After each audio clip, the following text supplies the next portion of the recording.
Yeah, I already went through that. I know. Yeah, I know, it's good, it's good.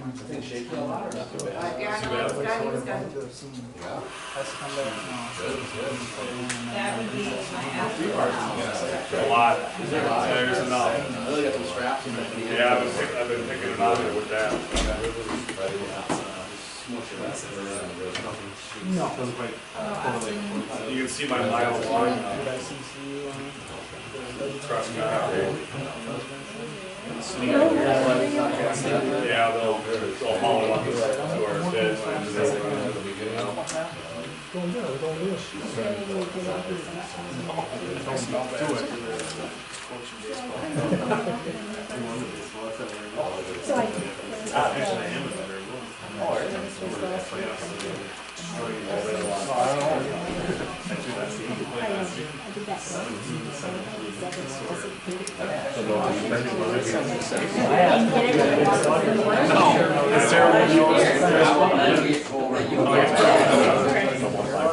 Oh yeah, it'd be nice.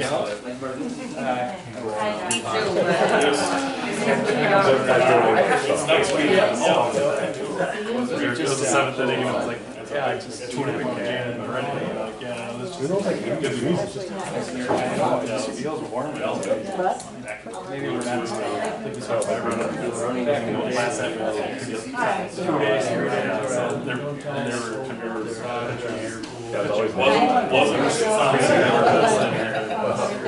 It's not vibration. It's got like highway pegs on it.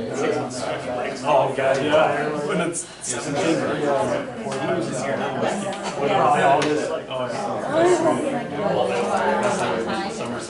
don't use the guys are really working smokely. They built this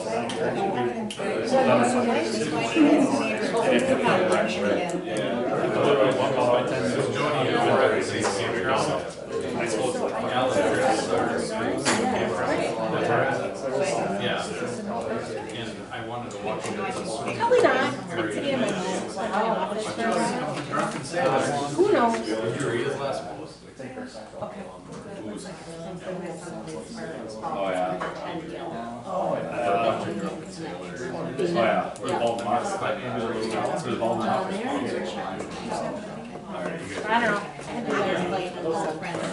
don't know. Of course.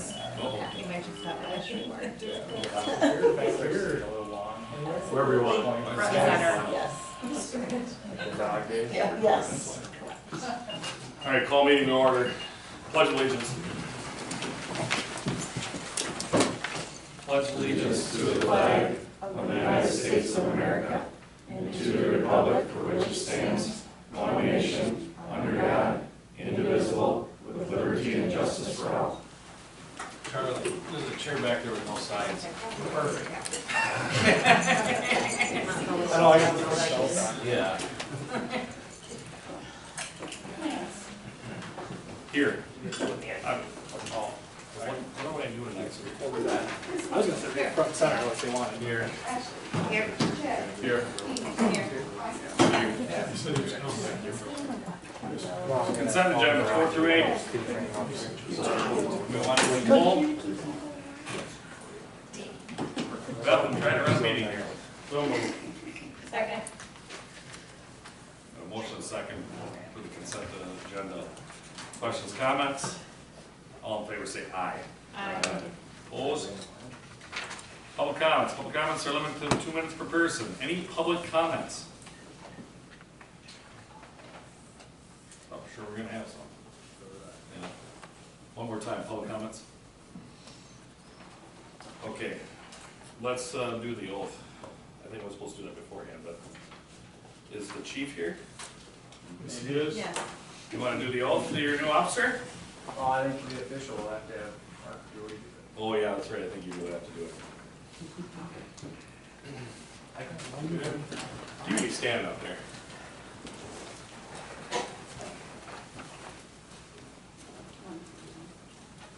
Okay. All right, I'll give you those. Sounds good. Okay, just repeat after me. I, Charles Meyer, I, Charles Meyer, having been appointed to the office of police officer, having been appointed to the office of police officer, swear that I will support the Constitution of the United States swear that I will support the Constitution of the United States and the Constitution of the State of Wisconsin, and the Constitution of the State of Wisconsin, and will faithfully and and will faithfully impartially and impartially discharge the duties discharge the duties of said office of said office to the best of my to ability. the best of my ability. So help me God. So help me God. Congratulations. All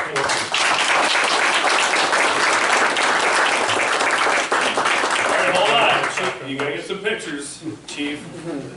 All right. For the paper. Big news, big news. By the flag at least? Yeah, we can do that. Like, okay, come over here. All right, I'm really taking pictures and backdrop.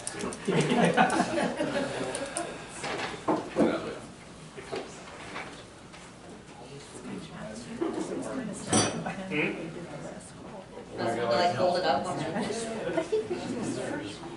Between there. Perfect. Actually, I never know. Perfect. I don't know what to do with my hands. Congratulations, sir. Hey. We'll just take time to introduce him a little bit. Charlie, nice to meet you. Ashley, I didn't really prepare him. Thanks for it's okay. Charlie. Shan Hole for any? Charlie. Easy, nice to meet you. Either I'm in a lot of trouble or I'm in the safest neighborhood because I have Sam one block that way, and now I have Charlie one block. That's a good thing. A good thing. Matt, good to see you. Keep us in line. Congratulations. Welcome. Thank you. Nice to meet you. So I'm just gonna give you a little backstory on local guy, lives here in Baldwin. Came from the St. Clair County Sheriff's Office, 7 years there, I believe. 7 years at the sheriff's office. Just starting here with us, we're excited to get him going. And, you want to say something? Yeah, thanks for having me. Wanted to work here for a while, it's been kind of a long road, and finally coming to fruition. I'm just thankful to be here, and gonna be here to serve the community, hopefully a long time, so I appreciate it. Thank you.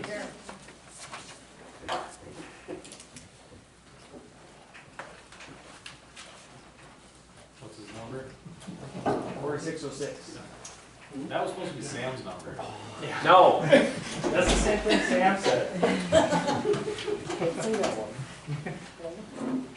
All right, 10, update on police department building renovations. Paige is not here, but I think she gave a memo. Yes, there's a memo in the packet. I won't go through every point there, but a couple things I wanted to highlight.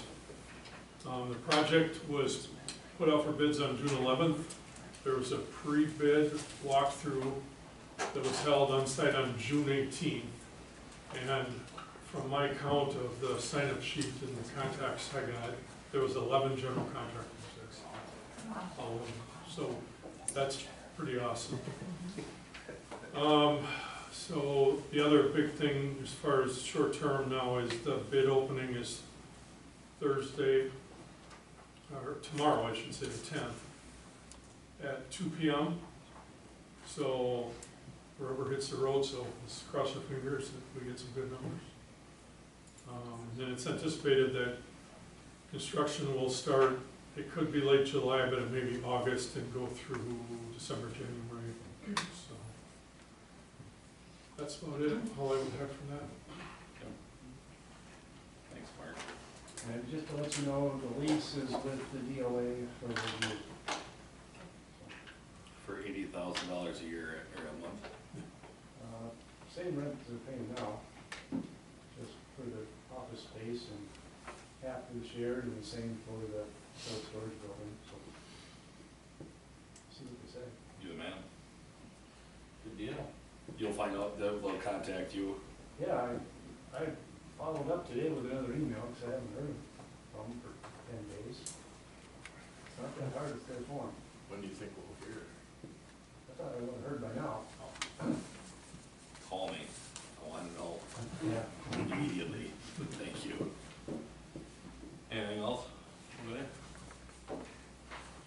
All right, 11, review bond financing options for the PD building 9th Street project. Sean Lentz, mailers. No handouts today. That's okay. That's a good thing. Well, Mark's layout of the timeline for construction is a perfect segue into the financing. So our plan, a couple things, couple benchmarks or high marks we're hitting leading up to the financing. The plan will be that the financing will occur at your August meeting, which I think is the 13th, if I remember right. What we intend to do is dovetail into the opening of the bids, and I think the plan is, Martin, unless it's changed, is maybe a special meeting of the board later in July to approve the best bid. Maybe 2 weeks. Yep, and at that same meeting, we would have the final proposed finance plan using the bid numbers as well as incorporating the street projects. And remember, we talked about those small refinancings as part of the overall financing. The timeline also works very well. Kim, I know, has been working extensively with your auditor to get your 2024 numbers done, or at least a draft done. Having that in place will work and help us out greatly in dealing with the rating agency to update the village's bond rating. We should have all of that done maybe a week or so in advance of the sale, so that all possible information is out and up to date for the bidders, with the idea of taking competitive bids the morning of your regularly scheduled August meeting, and then I'll be here that evening to go over the results. Should everything go well at that meeting, we accept the bid, the funding would be available probably last week of August or first week of September at the latest, which I think should tie into when the larger invoices should start coming in, or begin to start coming in for the project. So we should be right on schedule. We'll plan on probably seeing you guys in a week, week and a half, depending on when you end up to get together to review the construction bids. Any questions? You're gonna be coming to a lot of meetings coming up here, I think. I'm gonna be sticking around. So, yeah. It's all good. Yeah, okay, thank you. Thanks, Sean. Well, pay request, one, for Ninth Street project. Mitch, everything's going good? Nothing abnormal. Just the non-communication to homeowners, kind of Correct. like He's a been normal construction company does that doesn't want to talk to anybody? Yeah, he's been being messaged every other day, and he says he's working as fast as he can. So, Get on it. yeah, been on him. I know. Otherwise, yeah, they haven't been there for 3-4 days now, the rest of this week, because they're doing this stuff with the bridge project, so. Nobody's been there working. It's flowing though, the project itself is, It is, yes. we're not running into, No major issues, no. looks like a disaster, but Yeah, they were on them as far as cleaning up for the 4th of July, and that, we've been documenting that it hasn't been the cleanest site as well, so we've been on them about that, so. is Intercom holding them up? No, they've been out of their way most of the entire time. And them being gone this week, I think they were doing that crossing at Florence. So it hasn't been a major issue. Some of the disaster part looking wise is intercon. They got a lot of holes and they leave debris all over and don't do the greatest at cleaning it up, so it's not all Bryson. I would say it's intercon's pretty poor at cleaning stuff up and getting rid of rubble and all that. They keep getting reminded, but they don't respond too well. This is not shocking in the world of road construction whatsoever. So, we have a motion? Make a motion to approve bill for $179,230, please. I'll second that. Do we just, we have a fund we're taking this out of, so we get financed? Jim? Question for you. Well, we have proceeds from the previous loan for the police department building that are invested. So since that project hasn't started, we can bridge. We can use that towards the street. When we get the street money, then we can use that back towards the police departments. I'm assuming you're working with Sean on this to get this all figured out, correct, Sean? Yes, sir. Yep, thanks. Yeah. And Mark's informed. And Mark. Sorry, Mark. No, it's all right. leave you in the dust there, buddy. Okay, we have motion second. Questions, comments? All in favor say aye. Aye. Opposed? 13, discuss EMS paramedic pay increase due to certification, Tyler Place, Josh Walzak, did I say that's correct? Yeah, Walzak. Walzak? And Courtney Smith, Tyler, and Josh are the 3 full-time medics we have. They just completed their critical care transport course. So now they're critical care medics. It's a new additional certification beyond the paramedic licensure. Pretty much that's the top. You can't go any higher. With that, when they take in our facility transfers that qualify, we can bill at a higher rate, specialty care transport. So it allows you to take patients that are really sick on multiple pumps, on vents, on heart lines, PIC lines, wound vacs, all the fun stuff. So in the past, it's been $1 an hour raise once I got the additional certification, bigger skill set, more billing. So. Make a motion to approve the pay increase for Josh Wolzak and Courtney Smith as proposed. And Tyler. And Tyler Place. Got a motion, we got a second. Questions, comments? All in favor say aye. Aye. Opposed? Committee reports, Public Safety and Personnel Committee. Chad? We just had a meeting the other night, had some discussions, we'll discuss that further. Perfect. Planning Commission met on Monday. I'll let you take this. Okay. Yeah, we got some big stuff cooking.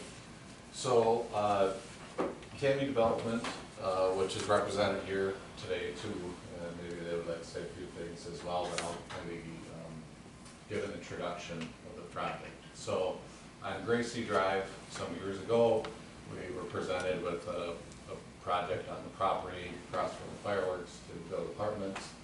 We actually changed the zoning of the highway commercial to allow apartments by PUD, which is what they're proposing here. So their proposal of 85 units. There's 3 different garages on the site. There's enough parking stalls for 2 stalls per unit, which meets the code for number of parking stalls. It generally conforms with the zoning code, I'd say. The Plan Commission, there was a fair amount of discussion about the project. I will ask you to let the gentleman speak to. They seem to be eager in the success of the project. I feel like it's viable. I've done a lot of homework to make sure that it can be successful. And the Plan Commission ultimately made a recommendation that the board move forward with the project. I don't know exact wording of the motion, but move forward with the project. And what does that mean? Certainly a site plan approval goes through the normal process of the Plan Commission and board approval, but there's also a look for and an interest in, say, a need for additional funding as well. And so talked about a TID or TIF financing potential there. And would you guys like to have them introduce the project and their vision? That's Just beforehand, There's no more 2C. These guys are cool dudes, just let these guys speak. We do no more of that, okay? Just let you guys know that was discussed on Monday to some extent. But yeah, if you guys wanna jump up and present it as good as you did on Monday. Good evening, and thanks again for the opportunity to talk about it some more. As Mr. Van said, the team now is the ownership group. We do not have a third-party developer. My partner's over here, Gonzalo Medina, is the owner. I'm sure he's happy to answer any questions that you may have about this project. And his son Michael and I make up the development team now. We've spent last 9+ months really trying to refine this project to make sure that it's the right project. We are almost exclusively market rate apartment builders. within your packet is a number of the renderings of the project that we've done with the three of us as our group. One of the things that has really been a struggle though is kind of since 2022 when the interest rate took off, it's changed cap rates, it's really kind of had a lot of different effects on housing development. But the one thing it really hasn't changed that we really hoped that it was going to change was construction costs. And what you've seen is construction costs have continued to go up, but rents have kind of flattened down, so it's really made the pro forma, as you put it together, a real squeeze to try to put together. I will tell you on this project, we have gone through more variations and more pro formas than the other 4 projects combined. And so we've looked at every single aspect, what's the right size, what's the right unit mix, what amenities do we have to have, what amenities are there that we can do without. At one point in time, we looked at some of the other projects to the west of here that have been built without elevators.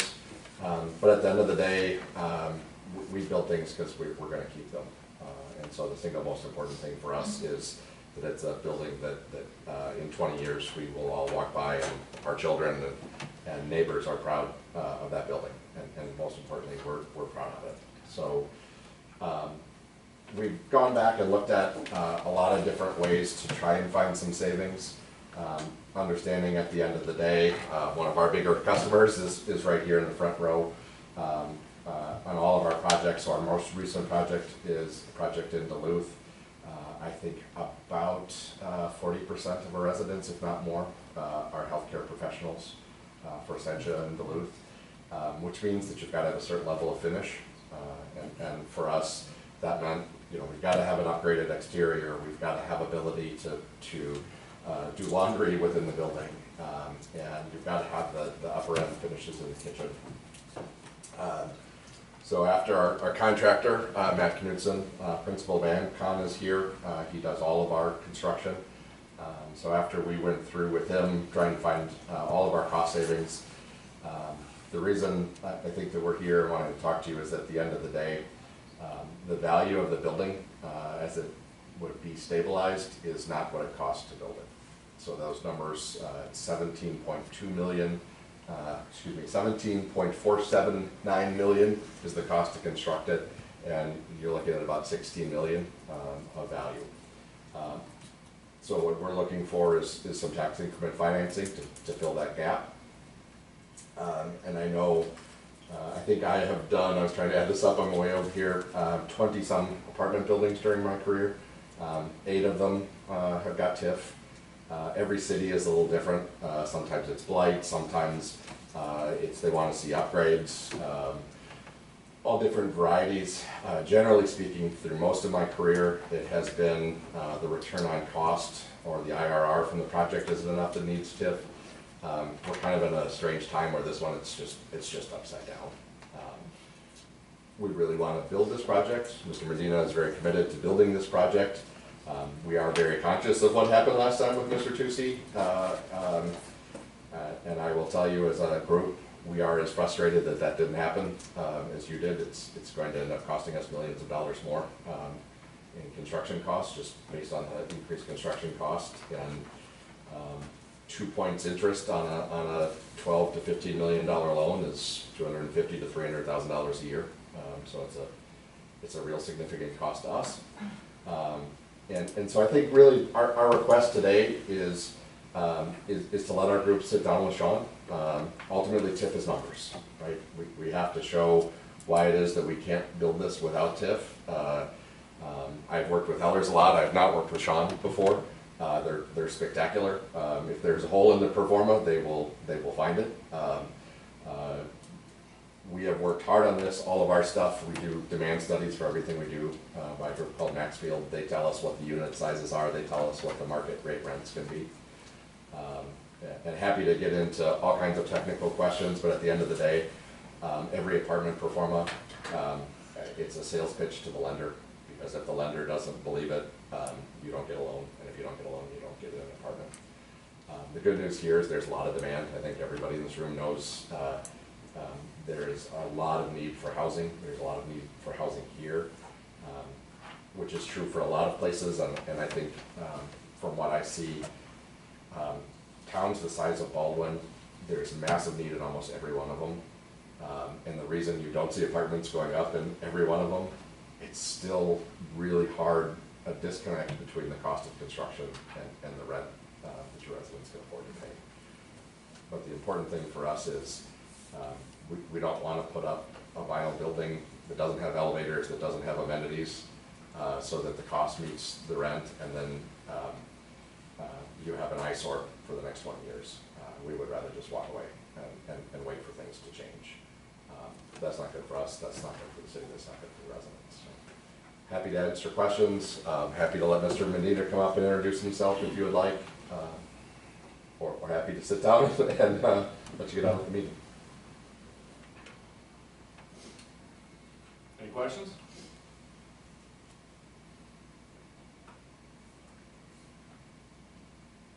Is there a request for today, or is this just an introduction of the Yeah. project and you're just kicking off conversations with the village? Yeah, the specific request today would be to authorize Ellers to sit down and talk with us and review the pro forma and begin an analysis if they determine they see a need for TIF as well. And then we would come back and present actual numbers to the board. Oh, is that something that requires a motion? Yeah, I think it'd be a good idea to have a motion. I think I also remember that the expenditure period for the current bid ended. It is. It's Typical done. us. Yeah. That's right. And that's So why we we have were to talk about- trying to bug Mr. Tucci to get the project done. Right. So we don't really have a TID district right now that would give you the incentive. You can't recreate it. Yeah, I think you can. You can. What was it? Sean, Sean, you're, Yep, well, come up real quick. come on up. So you guys remember everything Paul does very, very clearly. As you guys may recall, in Wisconsin, we have a limit that we can't have more than 12% of our total value of the village in TIF if we want to create a new one. And we're well below that, so we're at about 5%. So the board does have the ability to create a new tax increment district. I think the one thing we'll have to discuss some more is in Wisconsin, a little bit different than Minnesota, we have this situation where if this project's built on what would be considered a newly platted residential area, only 35% of the entire area of the TIF can be dedicated to that type of development. And that would be for us to create then what's called a mixed-use TIF. The reason I bring it up is it will require us that we look at the map of that area surrounded by other areas in and around the village to create a broader TIF so that we can meet that finding. I think we, as a group, Mark will be a little bit new to this and Kim will be too. We've kicked that around before already, kind of anticipating that down the road we would be creating another TIF at some point. So it's not like we're starting from ground zero. We've got some ideas percolating about where the best site and how to group some areas together to achieve this are. But that will be a step that we will have to do at the same time as the discussions about the incentive or use of TIF for this specific project is how are we going to create that new district. But we can start getting timelines together to work on those things at the same time. So when if you were to sit down with these folks, who would be paying for that's a good question. the time? So I don't know if we need to put some kind of letter together saying that it's gonna be on their dime, the initial. And I don't know, like with you guys, Sean, how that's gonna work. If there's billable hours though, that should go to the developer, should pay that. Pretty typical that we would set up a TIF escrow and happy to negotiate with the city attorney what that would look like. But fully expect that we would put money in escrow with you to pay for Elmer's fees. And being that this is a part of TIF 7 already, so if we were to create TIF 8, that could still be like within both TIF. Glad you brought that up. It's not a insurmountable issue, but because that district, for those of you that have been on the board for a while, had some financial trouble in the far past. It's very much stabilized now, but did at one time. A lot of financial trouble. That district was declared distressed. So in order to create a new district, the part of the new district that would also be in the current TID 7, we will have to subtract that property out because you cannot overlay a distressed district. And so we've had to do that in other communities.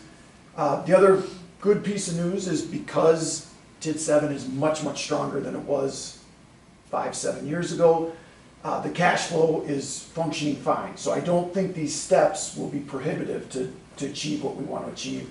But I'm glad you brought it up because it's another step that we're just going to have to make sure we have all these things kind of moving in the same direction at the same time. What kind of timeline does it take to do this? Usually it's the very short end, maybe 60 to 75 days, but more typically 6 months. 90 to, yeah, a little bit longer. And I think the other thing we'll want to get out right away, are you guys looking at 2026 construction most likely? Are you looking at? Well, so that's, Tomorrow. yeah, tomorrow, Okay. as soon as we can get all the holes plugged, and that's why I wanted to make sure that Mr. Gonzalo was, Mr. Medina, excuse me, was here today, so that you could hear loud and clear from him. This is, as soon as we figure out how to fill this gap, and we get all the entitlements that we have, we want to break ground. We would love to do it before the snow flies.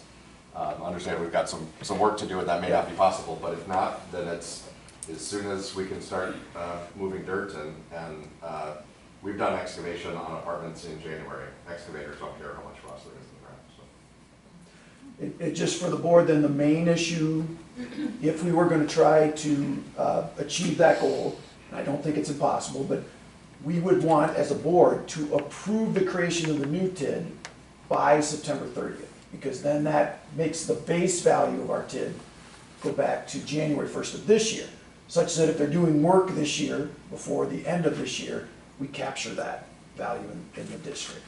So again, I think we just need to lay all these timelines out. We've done with moving parts like this before, it can happen, but it'll require all of us to stay on top of these moving parts to make sure we can get that done.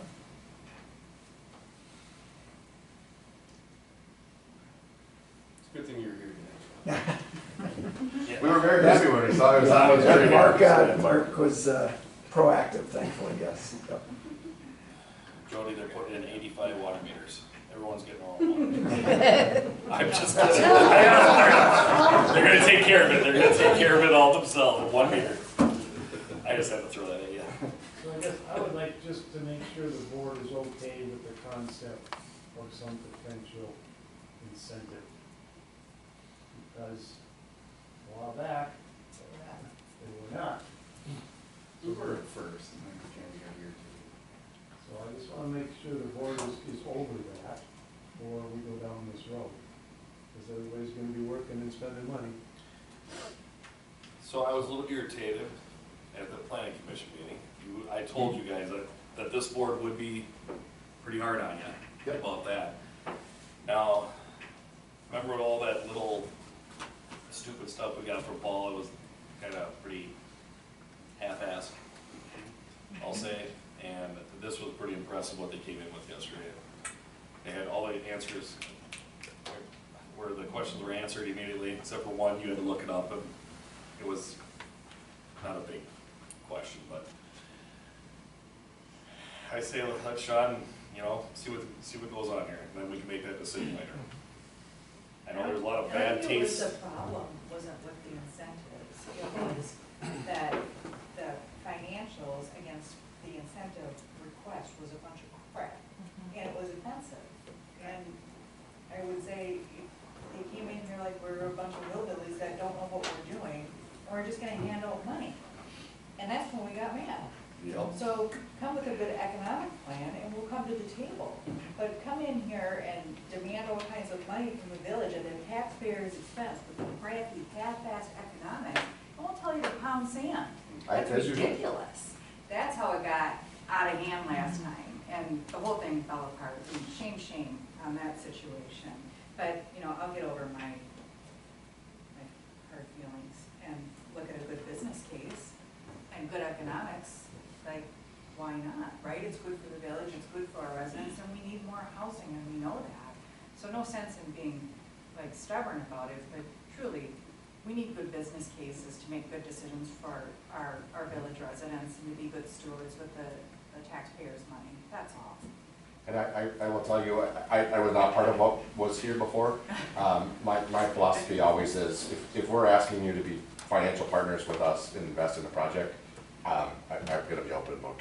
You can see the pro forma. I'm happy to show the demand studies where I get every single number that's plugged into there, the sworn construction statement from the contractor, because at the end of the day, I agree with you 100%. You need to be able to say and to trust that our numbers are correct, and we're not, I know there are developers out there that try to hide the ball and try to say, well, we just need this money.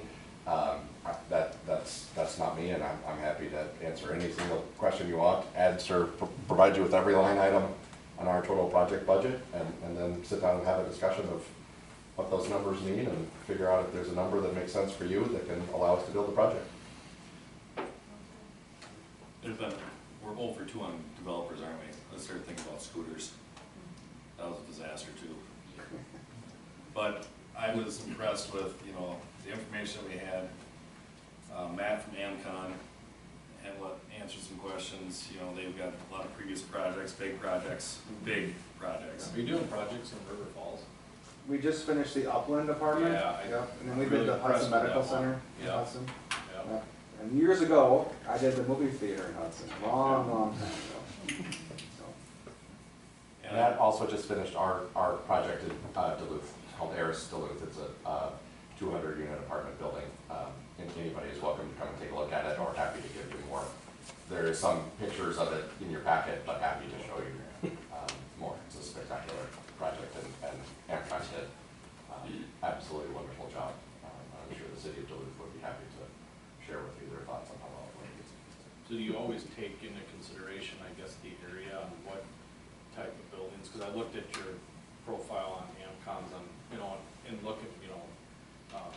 looking at the one in the Upland you did in River Falls. Yeah. Do you guys take a look at the area and what structure you're putting in? I mean, the one in River Falls has the roof patio Yep. and all that, and do you take a look at Baldwin, and you do a different type of layout, like you're? Yeah, so I think on every project we've ever done, and you don't always get it right. I'm always surprised by what are the people who end up moving in.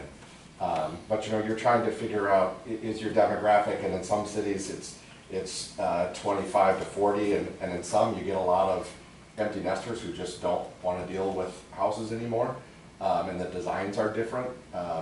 We have spent, 100 hours probably on this project trying to go through those things. Is it flat roof? Is it pitched roof? What's the right level of siding? Some of that is dictated once you get the assessment, the market assessment that comes in that says, here's the maximum rents you can pay, because then you got to back out of that. We've looked at, does there need to be an in-unit washer and dryer in every unit? Can you do it by floor? And a lot of that is driven by communities, because every community has a different feel. What's the right size of the weight room? Every one of those questions is analyzed within our group at every meeting.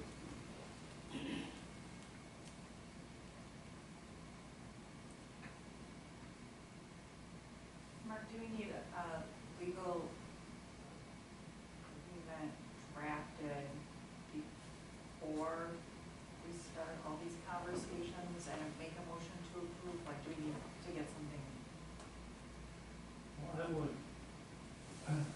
as part of your motion, I would authorize conversations with Tellers to start the process, and include in the motion that it will be done at the developer's cost. I have something else right now, but I'll take that under. That's all he's here for, is for the advisement. With it not being on the agenda? So do we have Isn't it on the No. Well, There's not, it- well, it's under planning, It's it's a- under committee reports. So, yeah. So I didn't know, we have a special meeting coming up in a couple of weeks. Well, we could do it then too. What date was that meeting, July 23rd? 2 weeks from today. 2 weeks from today? We could do it now, I'd rather do it now. I didn't know if we could. Well, because we talked about it at the planning commission meeting on Monday, so. So the policy you're authorizing right now is just for them conversation. to have a conversation, and you're also, Make sure you potentially, if your suggested motion would not be expending any discuss costs. or. Right, so, but is that something that we can make a motion on? Is there a reason why we can't make a motion on it? I think we can. Okay. You're not approving the project or anything like that, you're just taking the first baby step.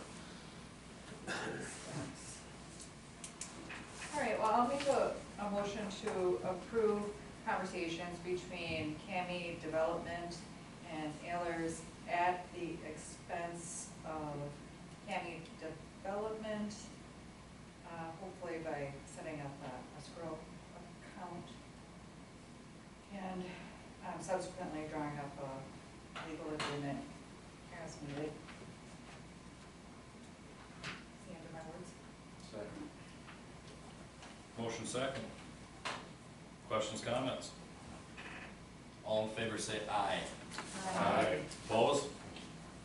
You just got over your first hurdle.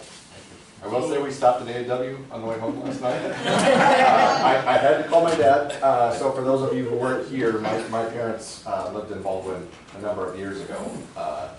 The A&W I remember was the older one. The one downtown. Yeah, downtown. That was like in the 70s.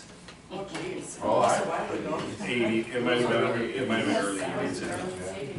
Huh? That was in Darlene's heyday. It's been a few years. Yeah, so we had more calories, we violated our diet last night. That's okay, that's a good place to go. Yeah, You're okay. Thank you. Have a good night. Thank you. Sean, I have a quick question. Yeah, sure. Can you give me like a good example of like a TIF application Yeah. that a city uses, because that's gonna have all that language of developer pays, pays expenses. Oh, you don't screw this one. Yeah. No, I was thinking the same thing, Mark, and maybe I can send some examples tomorrow when I'm back in the office to you and Paul. Yeah, So that'd if be Paul's awesome. got something to do, I'm fine to defer, but if, I know we have some. Okay, all right, I'll do that. Mark, if anybody has any questions for me, I'm happy to answer them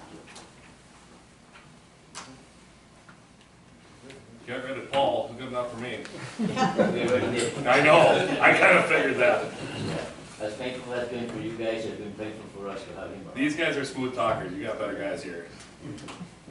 Not pushy like Paul, like you said. I forgot about it, he got a little, there was a bad taste in their mouth, so, start washing out. You guys have any questions for the Medinas, or?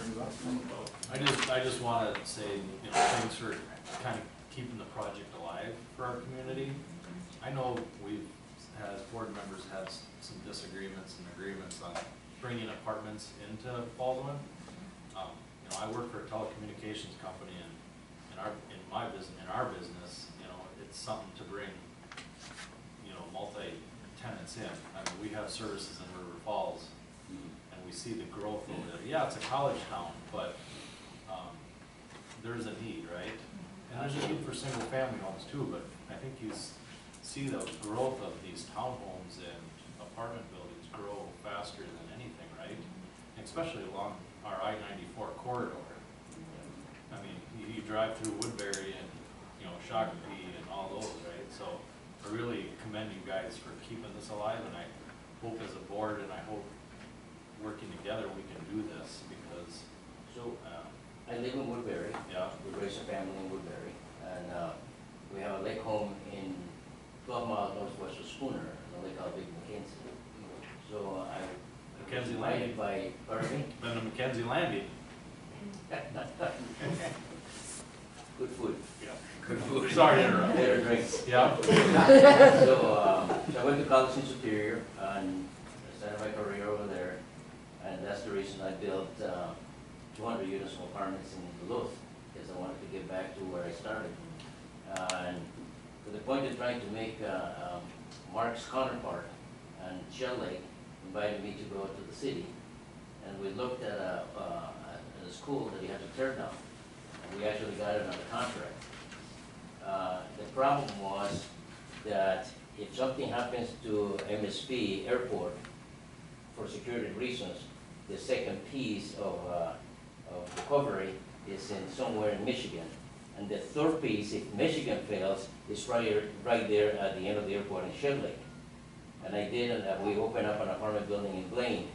So because of 1 inch at the airport of Blaine, it delayed us for about 1.5 years. So I figured, this thing is just like it's not gonna work. But the point I'm trying to make is, I sat down with Mark's counterpart, and my question to him was, what kind of a need do you have for housing? He says, I'll tell you this, there's 1 vacancy that is coming, there's 300 applicants. And the state of Wisconsin has changed some laws in 2023 to allow certain incentives for people like us to go and develop. So I was telling the CEO of the hospital when I met with her that what I would like to do is to start building 50, 60 units throughout Wisconsin. I got educated in Wisconsin. So, you know, we all have dreams. And I do remember. And that's what I want to do, this deal. This deal is very important to me. That's why we're here. And we will build this deal. Thank you. Yep. Thank you. Thank you. Thank you, Mark. Haley, you gonna start signing leases already, or? Just Signing wanted up to, doctors and nurses, you got it. for on your Thank you, support. Thank you. I just want to shake your hand. Not a politician. Not a politician, but begging for money. Thanks, I never had done a deal with this guy. So for rural Wisconsin, rural Minnesota, it's needed. Yeah, well, Sorry about the problems. there was, everybody was on board with the apartments, I know that for a fact, it was just the way it was presented to us. There was a bad taste in our mouth, and we don't need to talk about it no more, it's Yes. long done, well, it's Behind just, us. it's behind us. Yes. Yep. Thank you all. Yep, thanks a lot. You'll have a grand opening. Perfect. God willing. I'd like to see inside of it. Nelly, thank you. Thank you. Thank you for all your help. Chief, never met you, Gonzalo Medina. Kevin Moore. Kevin Moore. Thanks, Benny. Thank you, guys. Yep. You mentioned the scooters development, and that I put in our report too, so that's the Wilson Properties and the extension of 11th Avenue. That project, along with the Johnson Tractor and the extension of Grace Drive, we're trying to get those finalized and those sections of the road finally approved by the village, basically. So, we haven't quite taken them over, but we do get them on the DOT maps and we'll start to sort it. And another thing, as I mentioned, was, we talked about a little bit at the plan commission, but Mark and I and Nancy and some others were talking, and the village's comprehensive plan is outdated. And we did an update a few years ago that was just done administratively by Tracy, and basically just changed enough to call it a revision because we were out of date on it. We thought that it might be a good time, as we're starting to look at future plans with our infrastructure improvement plan and other things, to look at the comprehensive plan again. To do a full redo is expensive. We do them at SEH, and they are expensive to do a new one. But St. Croix County Community Development also provides services to redo them, and work with some communities that they've done that. And so I contacted their staff there, and they're going to be at the August Plan Commission meeting to talk about how they can provide that service. And they charge as well. It's not necessarily as expensive as it can be. So They're just finishing up for North Hudson. And the regional planning people, I think, also do that. So that'll be coming. And we'll keep you informed. That's it. Eric, you reviewed the parking variance for request by the hospital? I did. One request. We shortened those up, or we narrowed the lines, right? The variance board allowed that or whatever? Yep. Would it not be a bad idea to put a sign up that says employee parking only, you know, like? in the area. Yeah, in that back area, lot. yeah. Yeah, What do you think? I yeah, mean, I don't. is that a fair request? Yes, I don't have a problem with that, certainly something. One of the variance board members called me and kind of forgot to say that, and I see. he wanted me to mention it, saying maybe it won't be a bad idea to, you know, the bigger slots are where the public goes, and Yeah. it's something to throw at you. I mean, I Sure. can't force you to do it, I Sure. mean, but. Yeah, it's certainly something we educate our employees on, you know, say if the larger spots, the spots closer to the hospital for our patients, that's the intent. But I don't have concerns with signage. So, yeah, maybe, does everybody know what that is? So the hospital was redoing the parking lots, seal coating or whatever, Yes. and repainting the lines. As part of that, they wanted to, the village code is that parking stalls are 10 foot wide, 10 by 20. And they asked that in the employee parking lot, they do 9 by 20, and it gave you 7 stalls. It Yeah. wasn't like I think it was 9. 9, okay. A whole bunch. But request of variance to increase parking it's a need there. And so it did go for the board of review or board of adjustment, and variance was approved for that. So, and I guess I was working with the hospital too, and they called me and asked about doing it, and not that it was ever suggested that the hospital could do this, but what they could have done is they simply could have resealed coated and striped it and never said a word, but they chose to go through the process, and so then he gets for that too. It's only one lot? It's just the employee lot. Yeah, It's just so what? to the south. It's like, Right. yeah, one removed from right by the building. Exactly, right.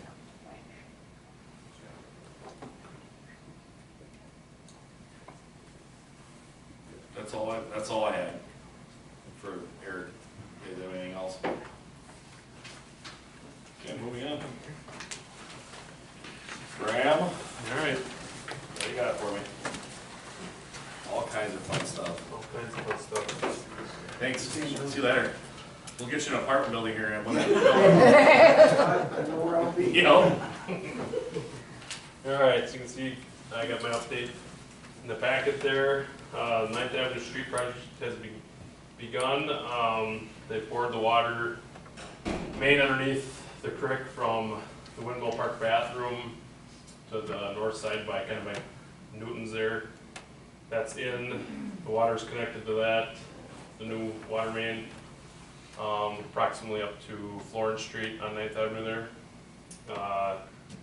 Sewer main is in from the dead end there on 9th by the creek, north side of the creek, up to Oak Street, so basically 2 blocks. And that's kind of as far as it's gotten so far. They're kind of doing it in stages to leave blacktop as long as they can to help traffic and all that. So right now we just got the first 2 blocks kind of messed up. So disturbed. They also did temporary water services, which is just pipe run on top of the ground for water back feeds in the house through like an outdoor spigot, so that way the water main can be, it's going in the same spot as where it has been, so it has to be done that way. And with how fragile some of that pipe is, it's better off not having it in service where they're banging around doing a lot of work. So that's been going well, just a little bit slow, but been going pretty well. Parks Department, we're working on mulching trees, spraying weeds, general park maintenance. I don't know if you noticed around the building here, they did new edging and some mulch all the way around. They killed some plants, ripped some plants out. Got back from vacation, I'm like, what is different? The roses are gone. So we plan on putting some plants in low maintenance ones eventually here, probably more towards fall when it's not quite so hot, so that they survive. I'm sure as you know, there's quite a few buildings hit by hail again. I said Larson Valley, look at the food pantry. The roof on that's not the greatest to begin with. The sidings on the north side is pretty banged up. Bunch of the park buildings we already did last year or 2 years ago have hail damage on the shingles at Bailey Park. I don't think anything about Dutch Heritage, but Newton Street well.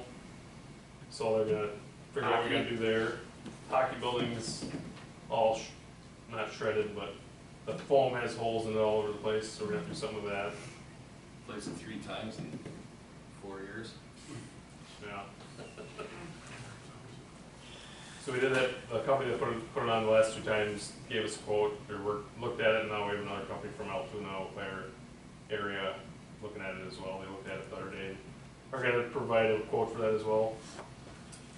Jeremy's continued to work with SEH regarding the placement specs, setup of that new PW Tech mechanical thickener. And we're still working on pricing through RJ Jarowski. We actually have a meeting tomorrow with SEH and kind of figure out what we're gonna do there. It's still a work in progress. The water and sewer main relocation for Highway 63. So the water main got bored in yesterday, pretty much took all day. It's a big 14-inch line, so it just takes time. It's a slow process. That's in, connected on the south side of the bridge.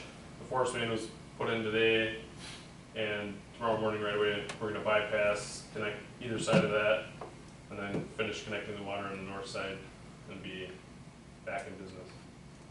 So that's gone a little bit slow, but it's gone pretty well. Everything went well, boring and whatnot. Rich and Zach, I should say Zach, our new employee, started June 30th. He's been doing awesome, really well. He's mechanically inclined. He's willing to do anything so far and done a great job. So Rich and Zach have been shouldering along some of the roads on the outskirts of town, gravel so the pavement doesn't get worn away and busted off. They've been doing that. Neo Electric swears to me that the week of 7/14, they're going to be installing those crosswalk beacons by the Quick Trip. The issue there has been, through Matt's wisdom, we reached out to TD&I for a contract for a Vector truck, and they're actually much more reasonably priced than the others, and there's between scheduling and weather, they're just behind, so that should be taken care of in a couple weeks here. And with that hailstorm, we had a lot of leaves on the ground again, so Rich went back out sweeping, and just from the general instruction, there's a lot of debris ends up on the road, so he's been doing that pretty steady. That hailstorm did create a little bit of issues with the street project, just with flooding on 63 because of the leaves got into the inlets. The inlets have protection over them for silt and everything, so they don't take water very well when you get, I don't know what you got in an hour, but an inch or whatever it was. Caused a little bit of issues with the flooding, but overall it was pretty minor. Were there any damage to the buildings or the village facilities from that hailstorm? Hockey rink and maybe Quick Trip building. That's the last one, be a bad one, maybe to get that re-roofed, Yeah. the side maybe look a little nicer. Well, the roof, he said, I mean, he told me it's probably only a couple of years from needing a whole new roof anyway. It's pretty rough shape. I'm sure they avoided spending money on it because they knew they were building new, so unfortunately. I get it. Yeah. So that's what I got. Any questions? Thanks. Yep. Chief Moore.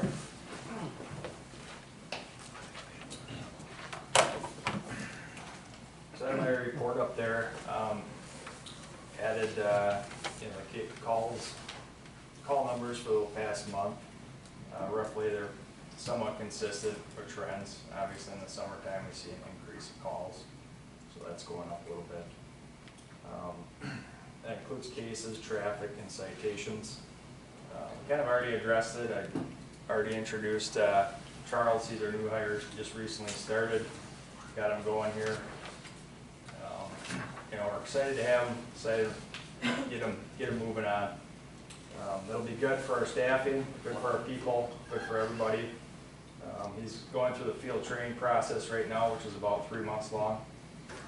Where he just kind of it's onboarding process where he's learning how Baldwin does it. So right now, Sam McGrain's his field training officer. Just getting started, but they're doing a phenomenal job from the start. That's a good sign to see. Next point is, recently we've been working with the school district and several other, the hockey arena, a couple other businesses have reached out and we're going through and putting together critical incident response plans, helping out with that, and preparing if that ever needs to be incorporated. So one of the exercises we did recently was with, it was a tabletop with school district, the county. We had all department heads there, Mark, Graham, Tom, representatives from the hospital, and we went through and we talked through what that would look like, what the plan is, and we plan to improve upon that as we go through and train on it. So that's important to me. That's important to our community, and it's coming together nicely, I think. It's great to see all the support that you get when people show up and recognize all the resources that we really have here in Baldwin. So I didn't quite know what to put on the report, so I figured I'd explain kind of what our job is like a little bit during the day. Obviously, you know, there's changes that are happening, and in my career, I've seen those and witnessed those changes over the past 10, 20 years. A lot of it has to do with technology and kind of social media combined, and what we have to do to prove a case. We need to show a jury, and that takes a lot of extra requirements, a lot of extra time. So there's kind of a couple different ways you can look at what we do in the community here. Of course, public safety is overall. Our visibility oftentimes is viewed from traffic stops. People will see us enforcing traffic rules and safety on the roadway.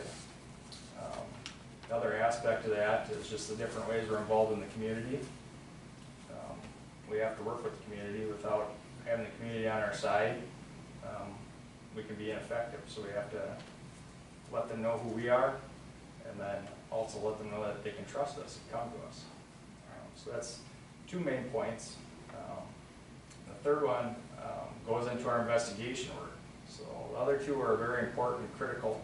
It's the visibility and the community aspect, but that's the tip of the iceberg. What you don't see frequently is the work that goes into our investigations and the amount of time that goes into it.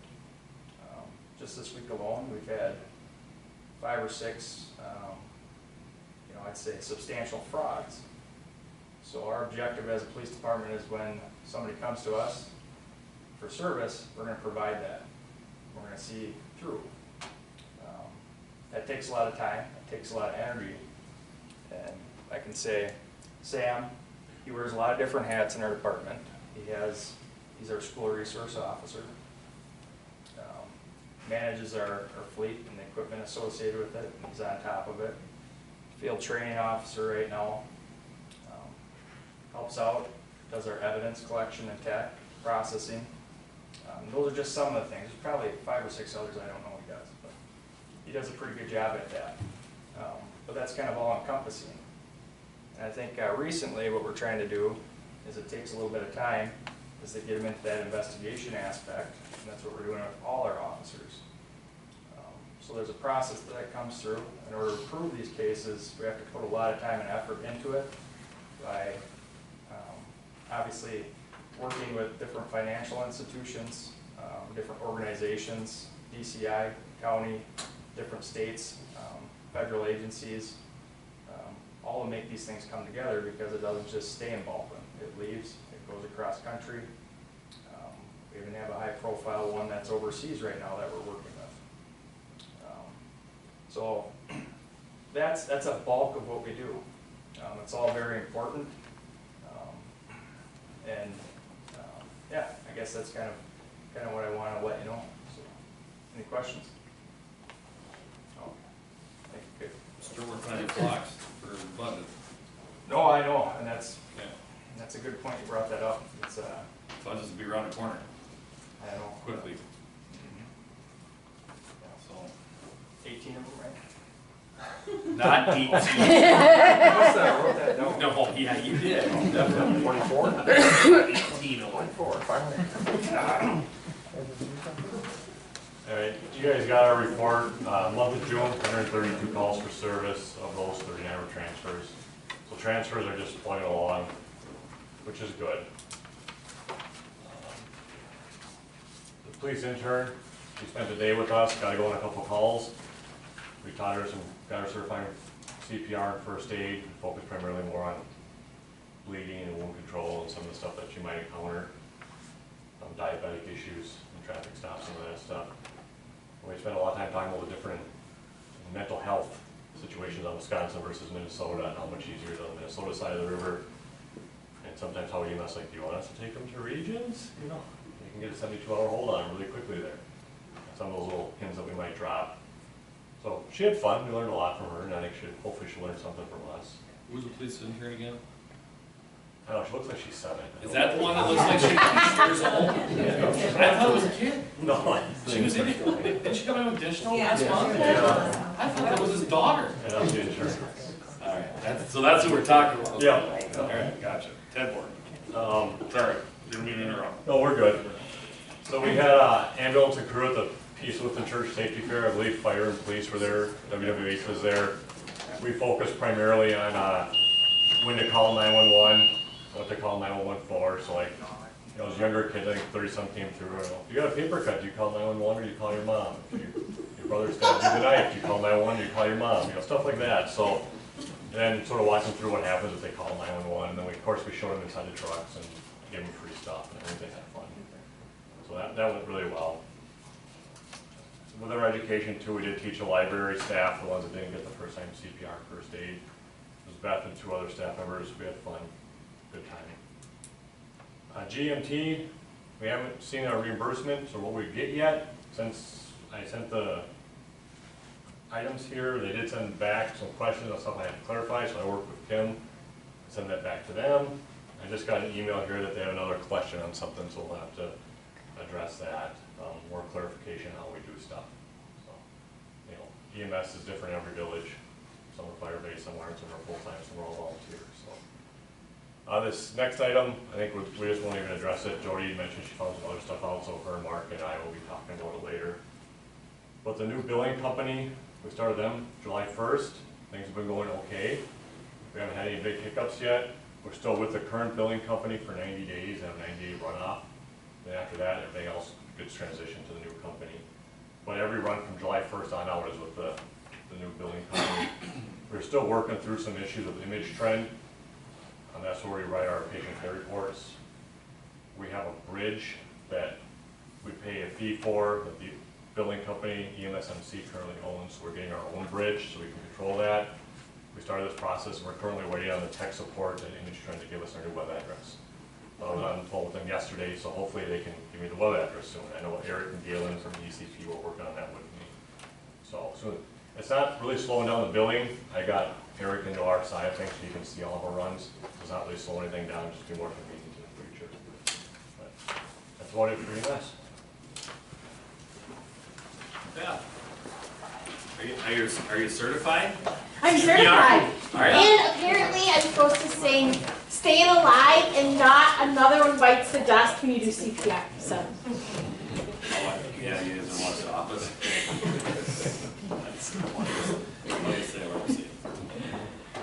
So we had the Minnesota Raptor Center in last Monday. We ended up moving that event to the elementary school south gym, which was good because we ended up with over 100 people at it. The Junior Hawks walked probably a half to 3/4 of their kids down to sit and watch it with us. So, we did s'mores with the cops and friends on Wednesday of last week when it was really hot. We had 60 people show up, and that's a good way, you know, as Kevin was saying, you know, showing the community, and the kids interact, the kids had fun, they all ate s'mores, they all got s'more tattoos, and then they all went back home to their air conditioning. They didn't want to hang out with us, I don't know why. Fall programming, you know, we're only in July, but I have to be thinking about September already, so that's in the works. Watch for some fun family nights, family activities, exploring some different things to do, activities to do when the Winter Farmer Market is here. They'll drive people to the Winter Farmers Market and then into the library. This is the goal.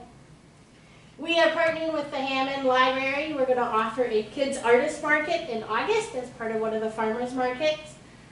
We'll have 4 workshop sessions for these kids. They'll learn like pricing, basic business things, different things, marketing, and then they can sell things It has to be art though. We did say no food because once you get into the cottage food laws, I wasn't dealing with all that. We are already starting a spring event with the Hammond Woodville libraries. We're talking about having different stations that kids can go and do different things at. It's always in the works. We're always thinking ahead. The big news out of the library is the library board has approved the library to create a strategic plan. We really did not have a strategic plan, so that is the big news. The survey has gone live. If it is not in your, if you have not received your water bill yet, it should be in the water bill, in the newsletter. I don't know if water bills went out because I don't live in Hammond or in Baldwin. But please, please fill out the strategic plan. The more input we have, the better the strategic plan is, and then we can hopefully line it up with the village's comprehensive plan as you're developing that.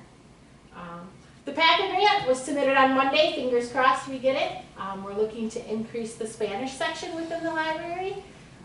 Baldwin has had almost a 300% growth in Hispanics from 2010 to 2020.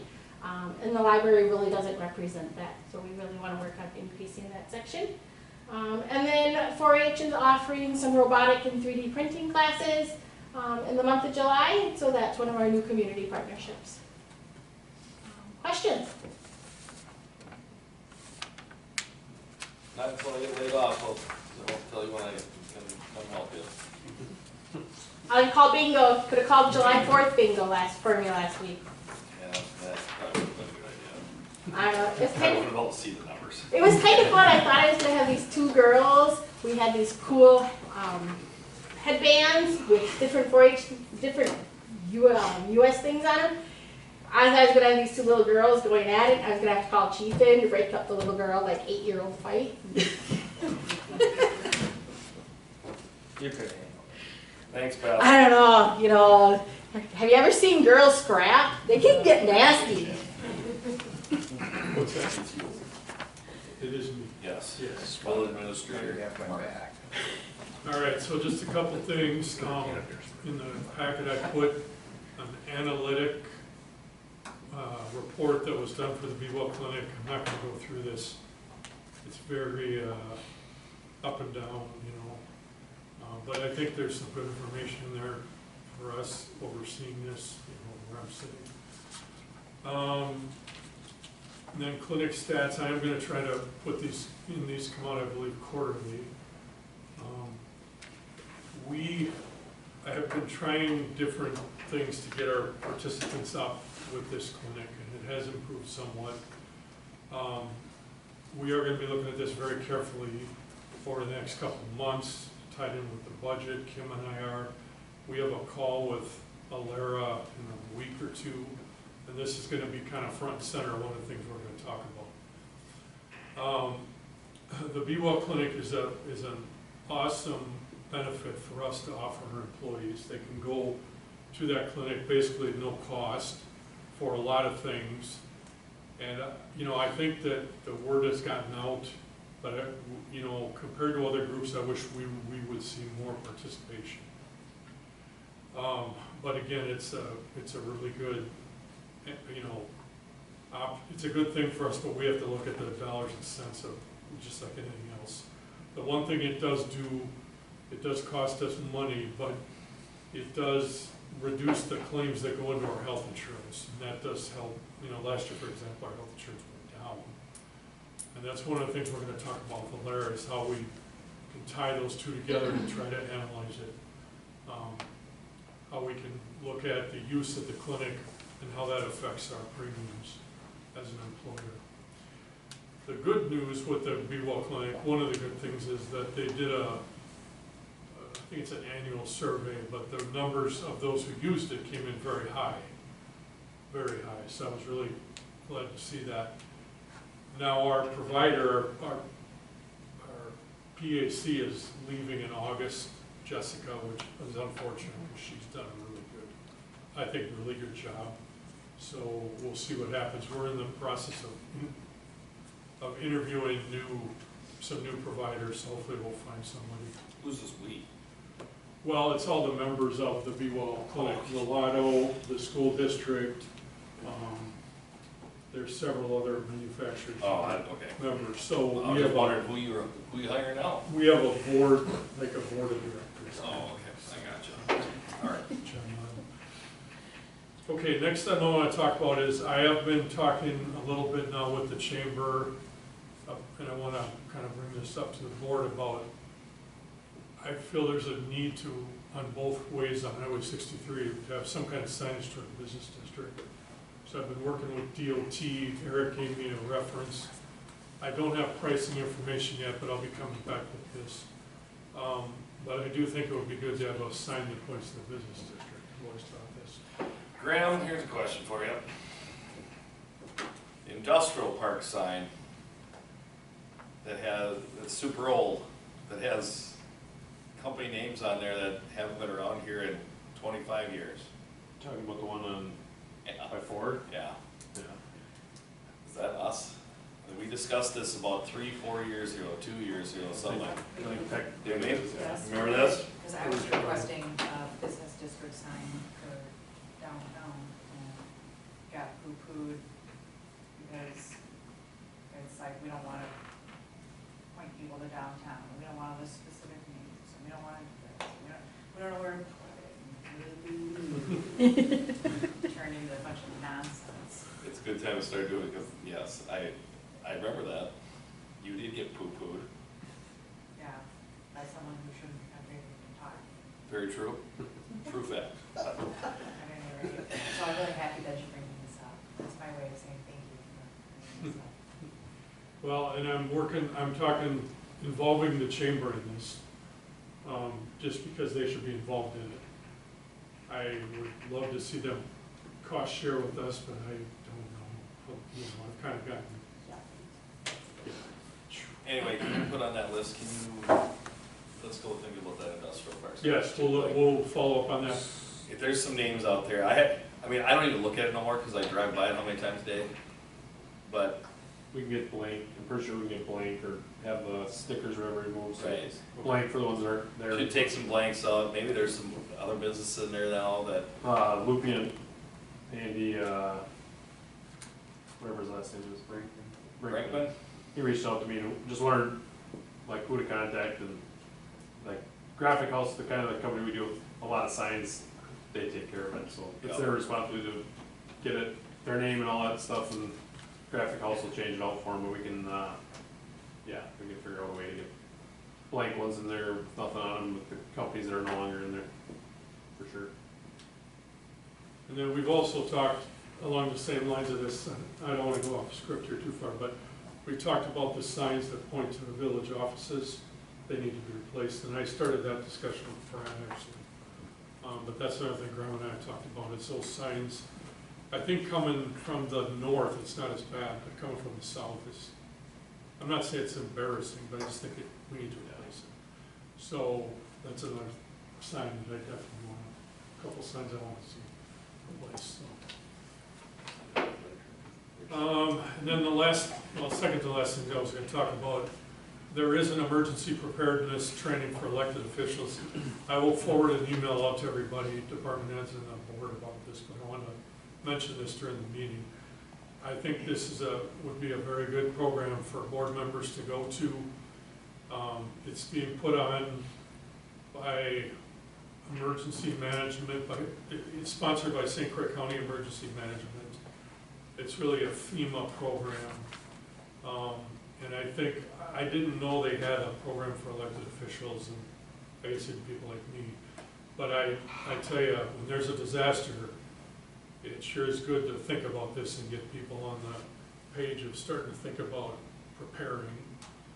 And I know some of you with your roles with fire, obviously you guys are at a higher level, but I just think this is a really good program. It's August 26th from 5 to 9, and it's in Baldwin too, which is obviously pretty nice. I will send an email out tomorrow on this to everybody, but I just want to bring this up at the meeting. And also department heads, I think it'd be important to go to this. And then the last thing I want to talk about, and I'm going to try to keep this in the lane here, but after that hailstorm, I am telling you, I cannot believe how inundated this community got with these people going door to door.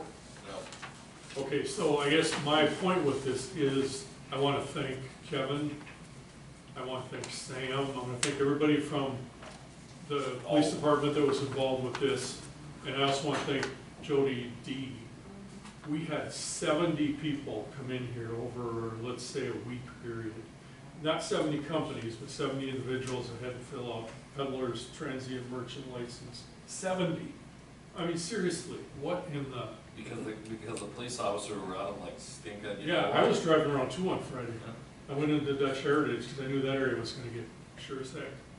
6 people, boom, boom, boom, like walking around there, and most, I think they all came in. Today, 2 weeks later, Yeah, they're still coming around. still coming. I just, I can't believe it. 3, we had 9. Seriously, I can't believe it, but It was the next day. anyway. I mean, we had hail in Spring Valley, no, it was mostly, I think, pea-sized hail, but I didn't see more than 1 or 2 people walking around there in 2 weeks. Not that bad of a day, but it's, That's just no. I think we're kind of different. Right, Tom? Anyway, Okay. so, but that's all I have. Just want to thank everybody involved with that, because that was a definite time sucking everybody here. Yeah, sure. All right, we'll take a little break before we go into closed session.